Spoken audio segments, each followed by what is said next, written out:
Alright, today we're going to be learning about some simple shapes that you can create in Illustrator to create a impactful artwork.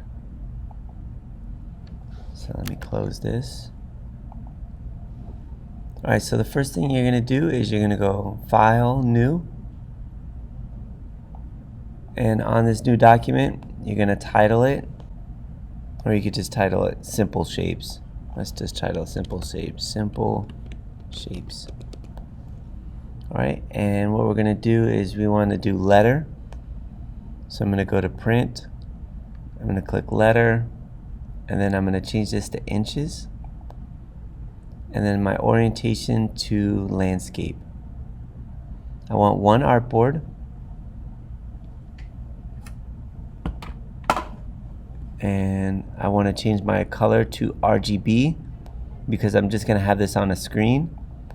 Change my resolution to 72 pixels per inch. And then I'm going to click create. Alright, so this is my document. What I'm going to do is I'm going to start drawing my shapes. So I'm going to locate my M key on my keyboard and hit my M button, and what it does is it jumps down to this rectangle tool.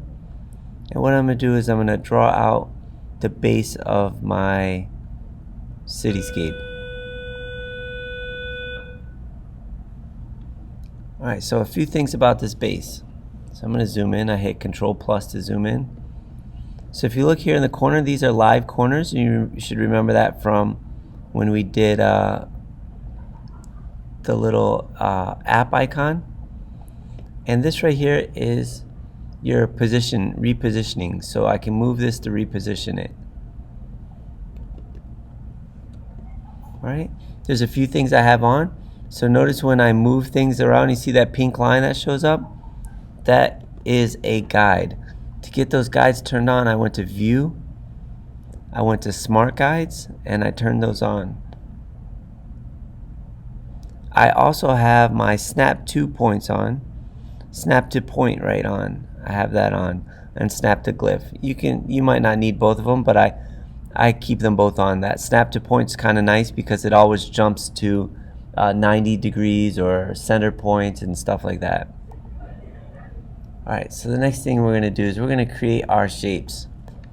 So I'm going to hit my M key again. That takes me back to my rectangle tool. And I'm going to start creating my shapes. So I'm just going to line this up with my the baseline and drag out a shape. Alright, so I dragged out that first rectangle. Now I'm going to drag out a bigger rectangle and line it up with it. Alright, I'm going to drag out another rectangle.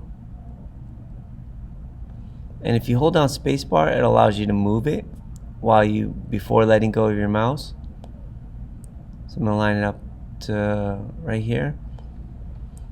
And what I'm going to do for this last one is I'm just going to duplicate the last rectangle I did. So I'm going to hold down, if you're on a Mac it's Option, if you're on an PC it's the Alt key. So I'm going to hold down my Alt key and drag one right to the right of it. And I'm going to make this smaller.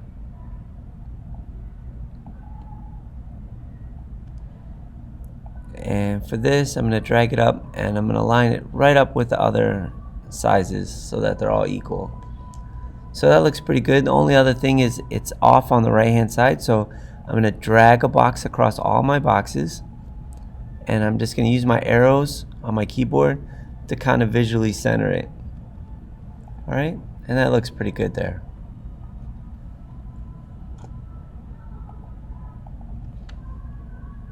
So now I'm gonna start adding some doors and windows to this design.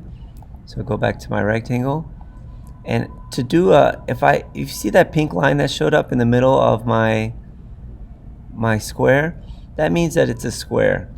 I can also hold Shift on my keyboard, and that also gives me a square. But like if I'm right here, it's not a square because you don't see the pink line, but now you see it. So I have my square, and I'm going to make it a little bit bigger. I'm going to hold Shift as I drag it, make that a little bit larger, and I'm going to drag out a door. Alright, And now I'm going to add one to the up here to the other building. So I'm going to drag this out. Oops, I was trying to duplicate that. I held down my Alt key, or if you're on a Mac, it's my Option key. Alright, so I added some windows there. And let me add another door. Actually, I'm just going to duplicate this door. Holding down my Option key or my Alt key. I'm just going to drag a door over to this building. I'm going to make this one a little bit wider, so my door is not so massive on it. Alright, so that looks good. Now we have to add some window panes. So I'm going to zoom in, Control plus, and I'm going to start adding some window panes to it. So this one, I'm going to, well, actually before I add the window panes, let me add in a different type of circle window. So I'm holding spacebar to move my screen around. So I just hold spacebar and it allows me to get that hand on the screen, and I can just drag, click and drag. So I'm going to line up this circle with the door right there. And I'm going to duplicate it for this building as well. I pledge allegiance to the flag of the United States of America and to the republic. Alright, so I'm going to zoom out. Control minus, or on a Mac is Command minus. So it's Command plus and minus to zoom in and out. So now what I'm going to do is I'm going to add some roofs to this. So I'm going to go to my shapes. This time I'm going to go to the polygon tool. So there's a few ways to use the polygon tool. You can click on it, double click on it, and it'll give you a polygon depending on how many sides and the radius that you want. Or you can single click on your screen, and then change the sides. We want 3 sides because we're going to make a triangle. So click OK, and you can see it automatically creates the triangle. So what you can do though with your polygon tool is you can drag out a polygon, and if you use your arrow keys, you can adjust how many sides the polygon will be. So I want 3 sides, so I'm just going to tab it down. I'm going to hold spacebar to drag it down. I haven't let go of my thing yet,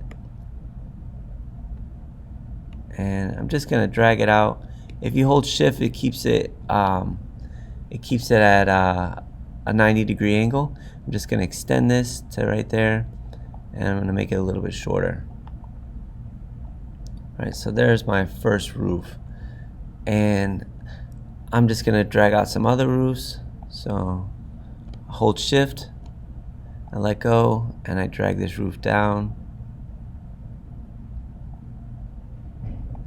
make it the width of the other one, and again I'm gonna lower it till it looks about to the other one.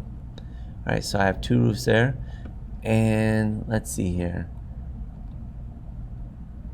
So let's add some roofs to these. Again, I'm going to create my triangle, hold shift so it gets 90 degrees. I'm going to drag that down, make it larger, and then I'm going to hold down Alt and duplicate it for the one next to it so that they're the same height. And what I'm going to do for these, I'm going to zoom in. So Control plus or Command plus on the Mac. And I'm going to grab my live corners and oops, I'm going to round this out. So first thing I do is I click on it so it selects just that corner, and I'm going to drag it down to make a curve. I'm going to do the same on this one. I click on it and I'm going to drag it down, make it into a curve. And as you can see, my roof is a little bit bigger than my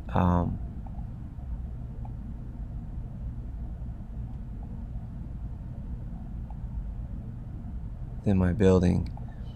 I guess it's okay. I think if you really wanted to adjust it and make it perfect, you can squeeze that in there. You'd have to turn off the snap too to do that, but the snap is really useful in my opinion. Alright, so next thing we're going to do is we're going to start drawing with lines. I alluded to it earlier, but we're actually going to do it now. So I'm going to hit my Z key, and I'm going to zoom in by dragging and zooming in, and I'm going to go to my window, my line segment tool. Right, and what we're going to do is we're going to draw in the window. So I'm looking for the intersection point. So right when it says intersect, I know it's intersecting, and I'm going to click and drag down, then I'm going to hold shift and lock it to the base. I'm going to look for the intersection point, drag across, shift and lock it. Right, I'm going to do the same for this window. Intersection, drag down, shift and line it up. Do it again here. And you can do it pretty quickly. Alright, so we got all our window panes in there, and it's starting to look like some buildings. Next thing we're going to do is we're going to start adding in some color. So I'm going to click on my selection tool. You can hit V on your keyboard to get your selection tool. So and what I'm going to do is I'm going to click away because I had that selected, and I'm going to click on this first building. So I'm going to click right there, and if you look over here, I have a stroke and a fill. I'm going to get rid of the stroke on this, so I'm going to take the stroke to 0. Actually, I'm just going to click it off, 0. Alright, so that's one way of doing it. The other thing you can do is you can just click on the color and click on this none right here. So I'm going to click none, and that also takes it to 0. So now we're going to click the fill, and I'm going to choose a nice fluorescent green for this and get my first color. Alright, next thing I'm going to do is I'm going to click on my window, and I'm going to change the stroke of this to white, and the fill I'm going to take to none. Alright, and if you zoom in on it, Control plus to zoom in again, I have to do the window panes now. So I'm going to select both window panes by holding shift as I click on them, and I'm going to change the stroke of those window panes to white. Alright,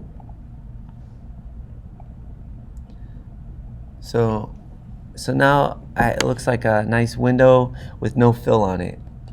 So we're going to continue filling in all the shapes. So I'm going to click on this one now. I click on the bigger building, and this time I'm going to use my eyedropper. So I'm going to click on my eyedropper. I'm just going to select the color from this.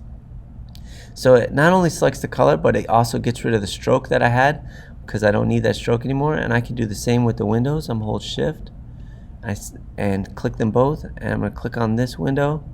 So now they're white, and I'm going to click on this, hold shift, and I'm just going to click all the different window line segments, and I'm going to go over here to my properties, change the properties to white. Oops, I forgot one.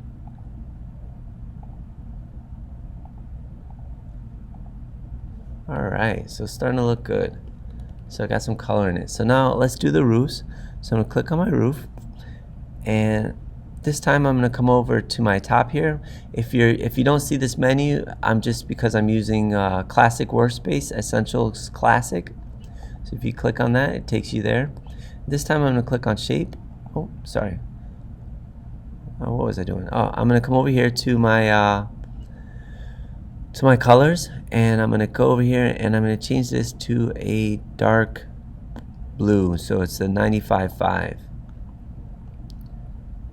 Right, I'm going to go over to my stroke. I'm going to go to my stroke, and I'm going to turn the stroke off.